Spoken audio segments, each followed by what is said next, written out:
காட்டின் நடுவில் ஒரு சந்தோஷமான குரங்கு தனது கூட்டத்தோடு வாழ்ந்து வந்தது. ஆனா அந்த குரங்குக்கு ஒரு பெரிய ஆசை. என் வால் தங்கம் போல மின்னணும். அந்த ஆசை தினமும் அதை ஆட்டி படைத்தது. ஒரு நாள் எப்படி இருந்தாலும் என் ஆசையை நிறைவேற்றணும் என்று முடிவு செய்து தன் கூட்டத்தையும் காட்டையும் விட்டு ஊருக்குள் ஒருத்தனாக சென்றது. அங்கே ஒரு அழகான கோயில், அதருகில் ஒரு பெரிய மரம். அந்த மரத்தடியில் ஒரு சந்நியாசி தவம் செய்து கொண்டிருந்தார்.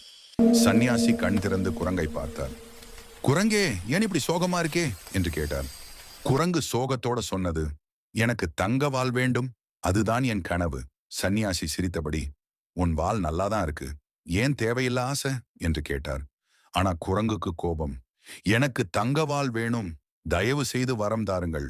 சந்நியாசியும் கருணை காரணமாக அந்த வரத்தை கொடுத்தார். அடடா, குரங்கின் வால் தங்கமாக மின்ன ஆரம்பிச்சு. குரங்கு சந்தோஷமா துள்ளி துள்ளி ஊர்ல ஓட ஆரம்பிச்சது. மக்கள் ஆச்சரியமா பார்த்தாங்க, என்ன ஒரு தங்க வால் என்று. ஆனா அந்த நேரம் 2 திருடர்கள் அந்த குரங்கை கவனிச்சாங்க. அந்த வாளை வெட்டி எடுத்தால் நிறைய பணம் கிடைக்கும் என்று திட்டமிட்டாங்க. அவங்க குரங்கை பிடிச்சு அதன் தங்க வாளையே அறுத்துட்டாங்க. குரங்கு வேதனையால் அலறியது.